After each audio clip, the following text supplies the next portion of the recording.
America's healthcare advocate, Carrie Hall. Hello, America. Welcome to America's Healthcare Advocate Show, broadcasting coast to coast across the USA. My producers behind the camera, Mr. Dave Thiessen, the man who puts all these together on the podcast platforms and the YouTube platforms. And behind the microphone, Sean Floyd, doing all the work here at Odyssey. We are on 15 podcast platforms and our YouTube channel, America's Healthcare Advocate, about 450,000 views. And, of course, we're on terrestrial radio around the country, 238 stations. I want to say hello to the folks in Tampa, St. Pete, 1610 AM WBGS. We've been on down there for quite a while, and we get some occasional emails and information from folks down there that want help with something. We're happy to help you.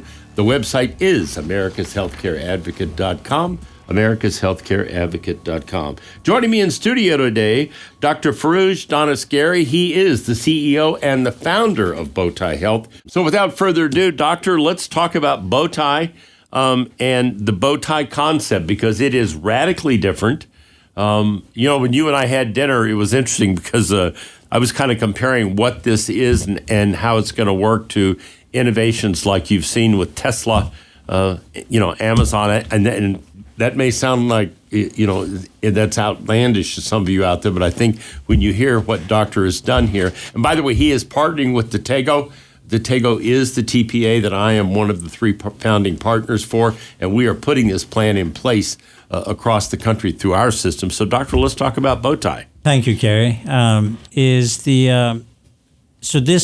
history of the Bowtie goes back to really my professional journey. So I am a very successful surgeon scientist, chair of a department. I'm sitting on the board of this $3 billion enterprise.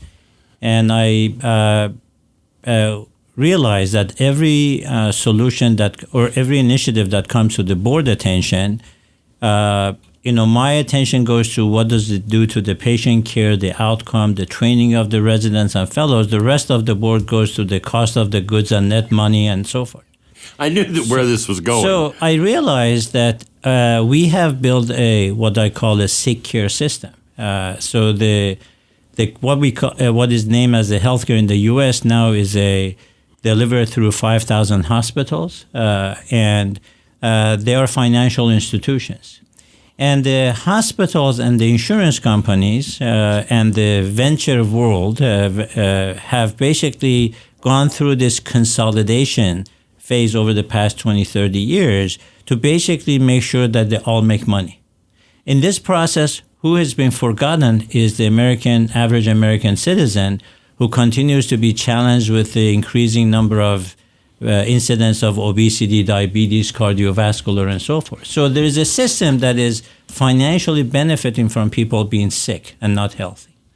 So when I woke up to this wake-up call, which was absolutely against every grain of my existence, I said, like any process I had taken in the past, I'm going to find a solution. Because the question for me is, why are we tolerating this? Are we dumb? The answer was no, we're not. When you understand the language of the American economy, you say you have to come up with a better idea that actually makes money, makes profit out of that idea, and the market will celebrate that. That is what happened in the examples you made in, the car industry, the Teslas of the world, is... Amazon. Amazon. I mean, Elon Musk has, credit to him, has revolutionized, disrupted 3-4 industries. The aerospace, pulled out NASA out of his misery. The car industry, within a few years, made the car company that is worth all 3 other companies together twice. Correct. So the question is, what is the essence of this disruption? Is the healthcare is ready for disruption? This mega, huge monster of $4.5 trillion? And the answer is absolutely yes. So the concept goes back to what are the characteristics of this sick care system? Why the sick care system was built? And I've written this, as you know, in a book. I've written the story of it, why we did this. You go back 100 years ago, the infectious diseases were number 1 cause of death. Cardiovascular was number 2, cancer, trauma. We said, okay, what is the best way of handling this? The solution was very clear. is that if rather than every individual kind of washing their hands or boiling their water, we created the public health. We invested in clean water and clean food, vaccination. By God, within 2 or 3 decades, we eliminated the infectious diseases. It's a part of the history. The rest of the years, we started spending on basically diagnosing and treating the conditions that were killing us: heart attacks, strokes, cancer. Through this process, we created a lot of technology, tools, and diagnostic and therapeutic. But more importantly, we housed them in the places called the hospitals. And the hospitals learn, okay, the more we use of this, the more we will make more money. Because they get paid for every procedure. Yeah. They forgot that the aim of the healthcare was to keep people healthy. So this goes back to the concept of the bow tie. If you actually do a Google, the bow tie is called the bow tie risk mitigation. And the concept is that not of the bow tie is an event that is undesirable, and we want to prevent it if we can.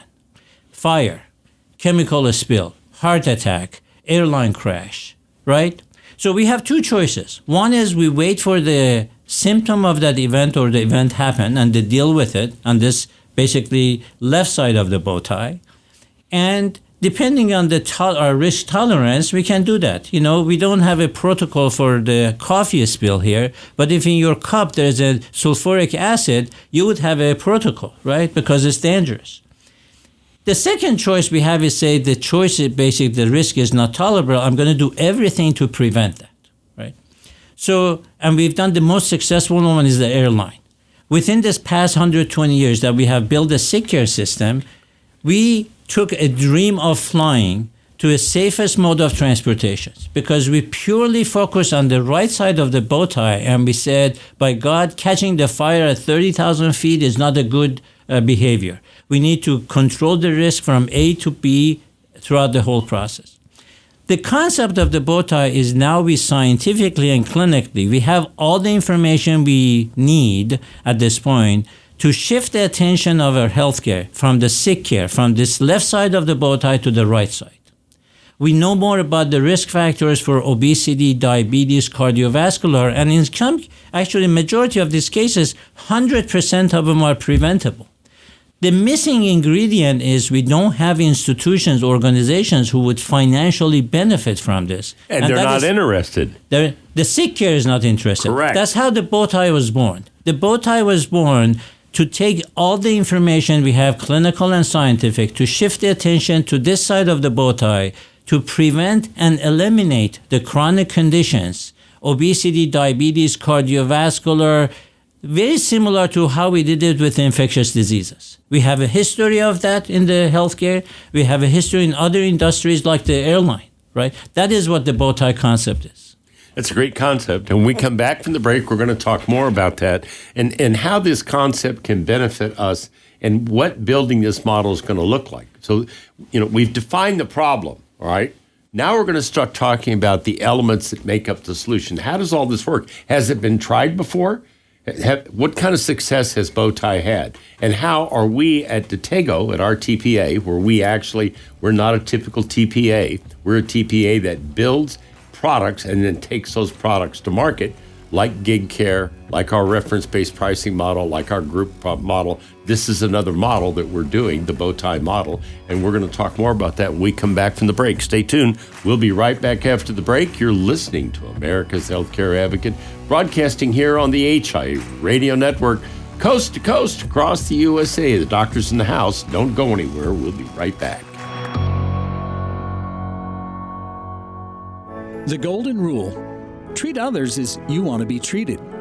I'm Steve Keeker, and this is one of the founding principles of my firm, Senior Care Consulting. Since 2002, our value statement has included honor our mother and father, respect our elders, care for those in need, and treat your family as our own. We've been honored to help hundreds of families make one of the most difficult decisions they could ever make, serving them in their greatest time of need.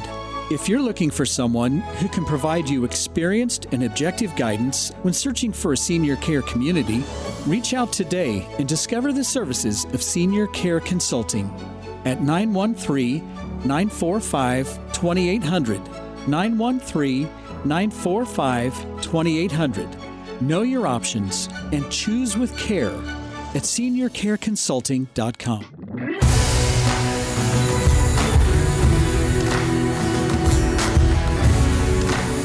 Welcome back. You're listening to America's Healthcare Advocate Show, broadcasting coast to coast across the USA. In studio with me, Dr. Firouz Daneshgari. We are here talking about the Bowtie concept and how this concept, if implemented, could change healthcare in this country radically. You know, it's interesting. Doctor's been invited to the UK. He's been invited to the European Union to speak to the group in Belgium to talk about this concept, because they know they've got a huge problem. Well, hopefully somebody here in this country will take the time to listen to what he has to say as well. So, you know, one of the things that when you talk about, you know, people that created something that was completely different than the model that existed, I have to look at Elon Musk and what he did with NASA. So go through, because you and I talked about this at dinner, and so just go through, you know, what it was, where it is, and what this man has done, who they said was crazy when he said he wanted to go to Mars. That's insane. Right. So what you're referring to, Kerry, is when we are dealing with a monster in our market, and healthcare is a monster, the largest, $4.5 trillion a year. You know, when you drive around, you see these big mega health systems. There are, you know, shiny buildings and glass doors and millions of dollars in. People, average American says, wow, who could dismantle this? Who could, you know, change this? And that's why during the kind of the time of the challenge, I hold on to successful examples we've had. And you brought our favorite Elon Musk, that back in 2004 or 5, after he sold the PayPal, and he said, I want to go to Mars. And people look at him and said, you're crazy, right? We can't even go to the moon anymore. NASA is failing one after another, and so forth, and so forth. And by God, he came through relentlessness, through dedication to the belief he had, relied on his technological knowledge, right? He's an engineer, and his entrepreneurial spirit that I'm going to take the risk, I'm going to put everything. And I have the same absolute belief about the healthcare. Based on 40 years of spending in the healthcare, based on everything that I have seen and experienced, we do have the opportunity to disrupt this largest industry to the end point that every American will get enough access to affordable health care. We will eliminate the chronic conditions. So these are my moonshots. This is me going to Mars. Every American will have an access to health and healthcare on their cell phones without waiting for an appointment. We will eliminate the chronic conditions, and we will reduce the cost of healthcare by at least 50% in this country. Now, you listen to that and you probably say, well, that can't be done. By the way, what is the comparison of what Elon Musk has done with the rocket, with SpaceX that he created versus United States, China, Russia, UK, all combined? It is. So as you know, the SpaceX now has over 80% of the market in terms of out of space. Within the first 10 years, he did more air travels than the 3 countries of Russia, China, US together. They had done over 40 years. So that is not the first industry, as you know, the electrical vehicle. You know, by the creation he created, not only he disrupted he created the most valuable car company in the world, and he changed the direction of our government yes, he did. Do the EV mandate. We have actually the situation for healthcare is much more prime than the aerospace or the car, because we are, again, this is the largest one. Our number one, the medical bills has become the number one cause of personal bankruptcies. Yes. The medical errors from this 50% waste that we discussed in the last show has become the number 3 cause of death in the U.S. I'm going to repeat that if you didn't register. Number 1 cause of death in the U.S. is cardiovascular. Number 2 is cancer. Number 3 is medical errors, meaning our system is killing our people next to cancer and cardiovascular. So it's remarkable.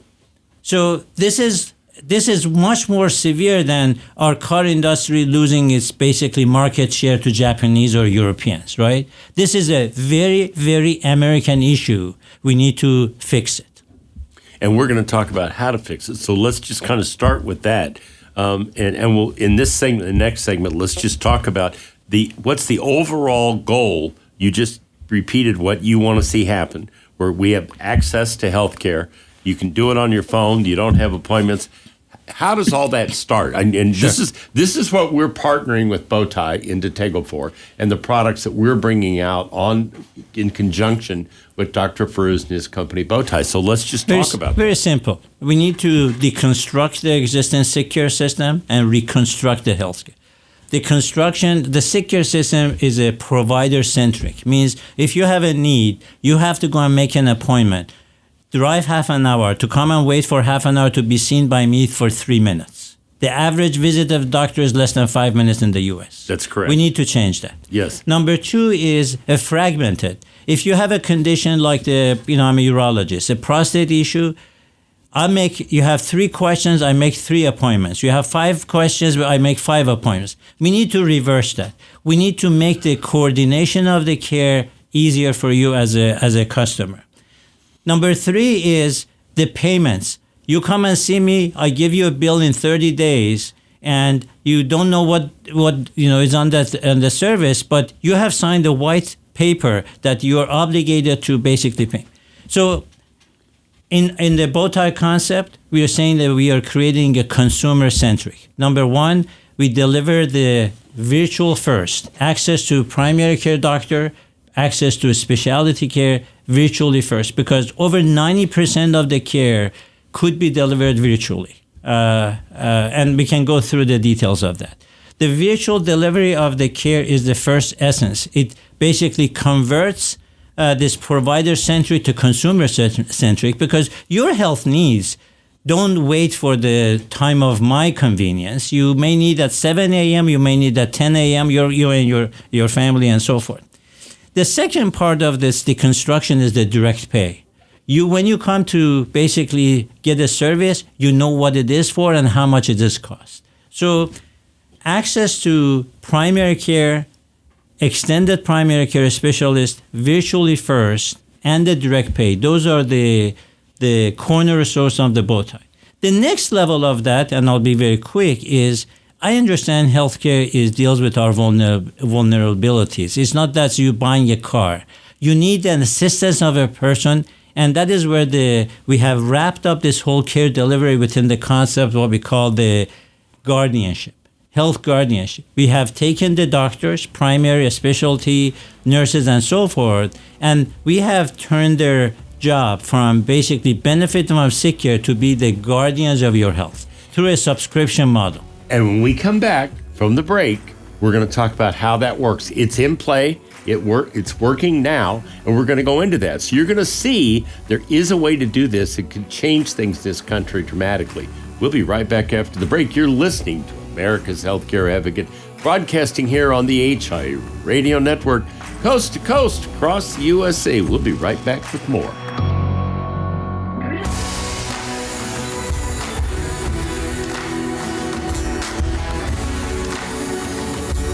Welcome back. You're listening to America's Healthcare Advocate Show, broadcasting coast to coast across the USA. My producers today, Mr. Sean Floyd, behind the microphones here in the Odyssey Studios, and Mr. Dave Thiessen, who does all the podcasts, YouTubes, and all the rest of it here, and recording all this and puts it all up so you can all watch it on the YouTube channel and podcast channels. So in studio with me, Dr. Firouz Daneshgari. We are talking about the Bowtie concept, how we can deconstruct the existing system, okay, and how that can be rebuilt around something that actually puts the choice in the consumer's lap. And that's being done now, okay? When you look at HSAs and you look at HRAs, where people are getting more of an ability to control where they want to go and what they want to spend, we're actually seeing a microcosm of that now. But let's go into to Bowtie, and let's talk about this Guardian piece, because this really fascinated me. And so I'm just going to turn it over to the doctor and explain the Guardian and how so we're in your system, we're in Bowtie. I have a primary care doctor. What does the Guardian do? Sure. So I want to be very fair to the marketplace because there is a group of what I call the rebel camp that is building outside the thick wall of this medieval town that is called the sick care. There's a group of I'm not the lonely person. There's a rebel camp being built out there of visionaries, people who have been in the healthcare that say yes, this is possible. So I'm bringing that up. Elon Musk's of healthcare, or the Jeff Bezos, okay, or the Steve Jobs, so you understand where we're going. So, so in order to deconstruct, as I mentioned, rather in rush in the last segment, what are the components that needs to be changed? So now, in terms of the practicality, you as an average person, everybody here in the studio, when you become a member of the Bowtie Medical. So that membership, as the start of that membership, number one, you or your employer is going to pay a fixed cost, is a very much less than your monthly phone bill, actually, to get a 24/7 access to a team of guardians. So as soon as you are a member, our team of guardian reaches out to you, gets all the information from you about your history, your background, your choices, your sleep habits, your exercise, and we create a health risk score because we want to understand, going back to the concept of the Bowtie, not only what conditions you have now, but also your condition you may have in the future. We want to convert ourselves into basically from a sick care that we go after the event has happened to risk mitigation. Again, the airline example. If the path from New York to Los Angeles is not totally clear in terms of the risk mitigation, that airline would not take place. So we go through a very detailed getting information from you to understand your health risks. It's a profile. It's a profile. And through that process, again, the technology will help us tremendously in the future, from the pharmacogenetics to wearables, where we can get the information about your biometrics on a daily basis, frankly, and so forth. So that constitutes a basically health risk score. Based on that, a number of care plans are set in our system. We have a very nice platform. It says, Carrie, you're at risk for XYZ, and these are the care plans we are going to put in, right? So then now we have converted this sick care from a reactive to a proactive. We don't wait for the events to happen. We look for the risks to prevent them. Whether the risk is the cardiovascular, obesity, diabetes, and so forth. And we have a specialist in all that process. We have an obesity medicine specialist. We have a cardiologist and so forth to put in place the care plans that would eliminate or reduce your risk for a major medical event. Because again, going back to the Bowtie concept, we want to prevent or eliminate the medical events, right? So that is the foundation of the guardianship. Then comes to the next point, which becomes, okay, I have a knee pain, or a joint pain, right? So how can I do that? Now we have layers of a specialist that you will get connected with them. Our primary care remains there as a quarterback, as a coordinator, because that is what is missing again in the sick care system. To coordinate your interactions between you and the orthopedic or the athletic trainer to address your knee pain. And again, our eyes are very open to this concept that 50%, more than half of what is done in the hospital-based system is a waste. We want to eliminate the waste, not only to save your pocket money, your insurance money, but also, again, as I mentioned previously, a good portion of this unnecessary care causes harms. We want to eliminate the harms from it. So therefore, you have 24/7 access to this dedicated group of doctors and the nurses, not only to help you to navigate the maze of the healthcare, but also proactively look after the health risks you have. So what you're doing is you're turning the system completely upside down. 100%. Because instead of treating someone after the situation occurs, after they become a type 1 diabetic, after they become a type 2 diabetic, after they develop emphysema, whatever the case may be, you're in front of it because the first thing you do is a complete health profile. You know, it's funny because we don't do that. I've never had a primary care doctor do an in-depth profile. Yes, have you had surgeries? Are you allergic to this? Yeah, you answer all those questions. And now we have questions like, are you safe at home? But they all wait for you to have a chief complaint. Correct. If you go to I make this example, you have 5 or 6 grandchildren? Yes, 6. 6 of them. Bless them. You showed me their pictures. Yes, They're I did. Lovely. Yeah. So if your children or you as grandfather say, okay, you know what? I want to make sure my grandchildren won't have diabetes or obesity when they turn to 40s or their 50s. If you walk to a doctor's office now and say, listen, I have 6 grandchildren, I don't want them to have diabetes or prediabetes, they're going to look at you like you're a zombie. Say, You're Elon Musk wanting to go to Mars. Yeah, it's like, what? I said, so you say, what do I do? I'm a grandparent. I said, I don't know, go and Google, right? They ask you to go and consult Dr. Google. And so that is the thing that we have to change, right? The first thing first is to turn this, again, from a provider-centric to a consumer-centric, not only deal with your existing conditions, but also proactively look for them. And with the advancement of the technology, now we are reaching to a point that there's some stuff we can wear, as underwear and so forth, will send our biological signals 24/7.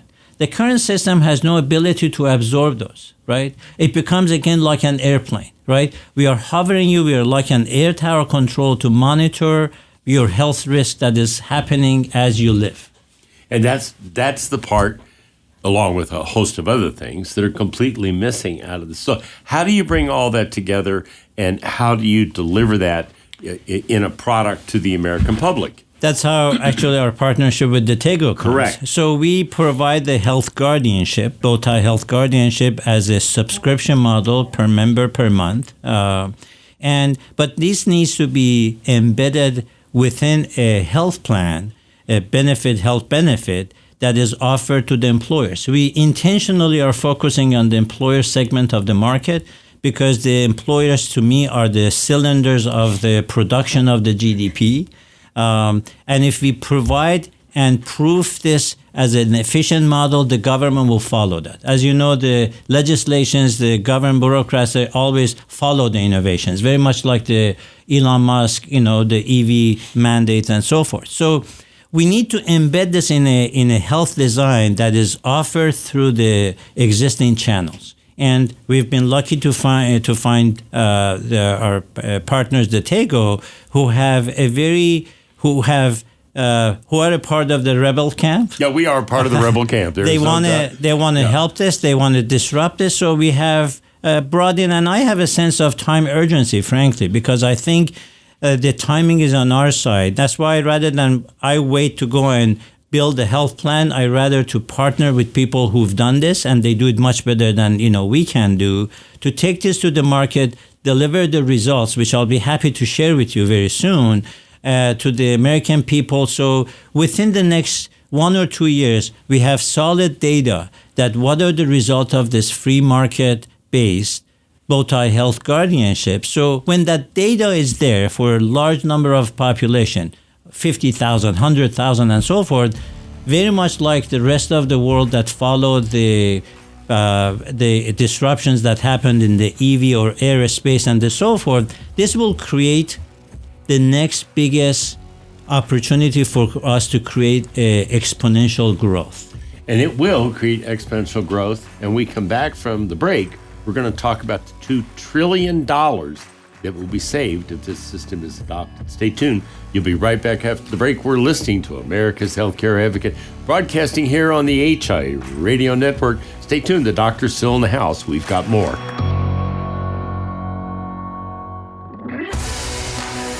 Welcome back. You're listening to America's Healthcare Advocate Show, broadcasting coast to coast across the USA. You know, the reason I do these kind of shows is to teach and to explain and to deliver information. I think you'll agree that Doctor certainly knows what he's talking about, and he certainly has worked in these institutions both inside and out. I don't care if it's government healthcare in the UK, where he worked, or Japan or Germany. He's worked in these systems. He knows how they work, and he knows what works and what doesn't work. And he also knows what we're doing here in this country clearly isn't working, or you wouldn't see that. This statistic about age continuing to decline. Life expectancy is continuing to decline. It's the first time that's happened in probably 100 years, but it's happening now.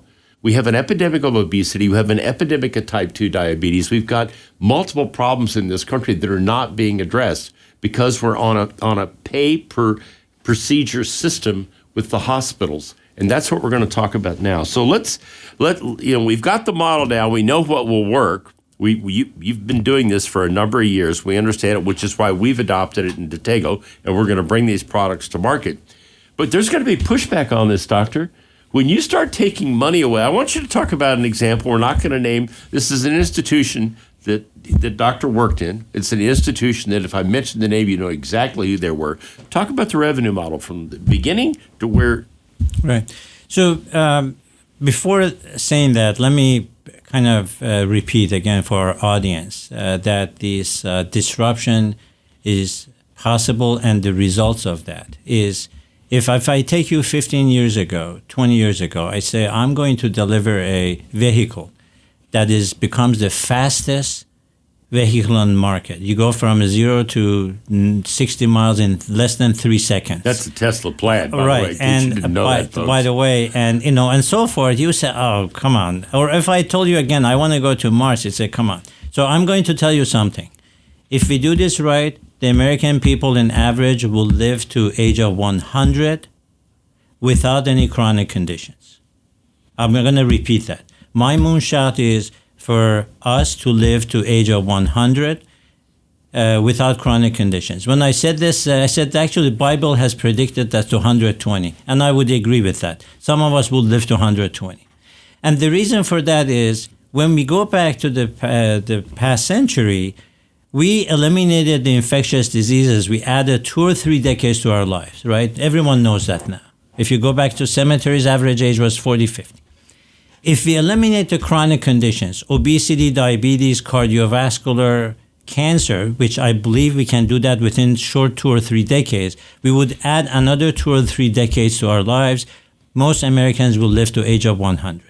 So having said that, when I put that as my moonshot, I don't care if it's the Goliath or is Putin or whoever the mega power is, leave alone the hospital system.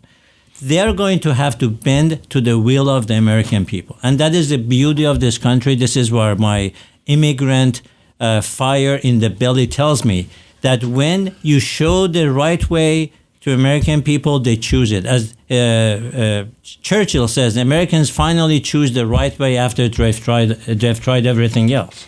So that truer words were never spoken there. It is. I worked in 2 health systems in Ohio. When I joined them about 20 plus years ago, it was their revenue was one of them revenue was $3 billion a year, and these are nonprofit organizations. Nonprofit in the hospital system means they don't pay taxes. That's exactly. It doesn't mean that they don't produce. That health system now is over $13 billion in revenue, and the net income, meaning the profit, is over $2 billion a year. So I'll give you an example. The margin for the grocery industry, which is our first need, food, is between 1 and 1.5%. That's correct. The hospitals compete for the margin between 7 and 15%. So the other healthcare system that I worked, the revenue was less than $1 billion. Now is over $5 billion. I wrote an editorial a few months ago. I said, during my life in Northeast Ohio, the revenues of these 2 systems have increased by at least 400%. The question I propose to the public is, have your health improved by 400%? No. Or your sick care needs have increased by 400%? The answer to both is no. These hospital systems, they do more and more and more because no one is controlling them. So your question was, how could this be broken apart? I'm going to say American magic. American magic that over the past 40 years has created the 4 wealthiest companies in the world. It started from garages, right? And you know what companies they are. Amazon. Apple. Microsoft. Tesla. Right. There you go. So So what I'm saying is, it is the fight. It's going to be a fight between David and Goliath. Goliath being the hospital systems, people. And notice we're not talking about the insurance industry here. I want you to understand where the root cause of this lies. He just gave you classic examples of not-for-profit hospitals and what their profit is. So keep going. Yeah, but the insurance companies are not free from guilt. I didn't say they're free from it. Right. But they're paying for this waste. Correct, but they're the ones that we typically, under the Obama administration in the past, etc., and people like Elizabeth Warren and Bernie Sanders, they're the ones that they focus on. They don't want to focus on the healthcare system. That's right. They don't want to focus on the hospital. Again, that goes back to my apolitical system. I am an engine specialist in healthcare. I know where the leak is happening. The leak is happening it starts with the hospitals, because that is, as we described, the insurance companies are paying for this waste, and you're paying out of the pocket of you and I, out of the pocket of the consumer. So the consumer pays for it at the end of the day. As I said, the Rebel Camp has started. Rebel Camp, Bowtie Medical, the Tego are a part of it. But thankfully, again, there are a lot of smart people in this country. And I'll bet you, if the politicians don't prevent us from our innovations and so forth, within the next 10 years, we will create the next best healthcare system in this country, affordable, highest quality, and the rest of the world will follow. And I'm going to finish with this. A very smart person told me this is a $2 trillion opportunity in the U.S., and if you apply that internationally, it's between $8 to $10 trillion worldwide. And that's why I'm going to tell you, this is going to eat the EV for lunch. I've been called a cockeyed optimist. I would have to think that Dr. Firouz is certainly an optimist, but his is based on facts, and we've delivered the facts. That's the purpose of this show today. I hope you've enjoyed this, and I hope it will make you think about what needs to be done with the healthcare system in this country. Thank you for doing this, and you're going to be back. It was my pleasure. This was too good. You're going to be back. And now I leave you with this thought from Albert Einstein. The one who follows the crowd will usually get no further than the crowd. The one who walks alone is likely to find himself in places no one has ever been.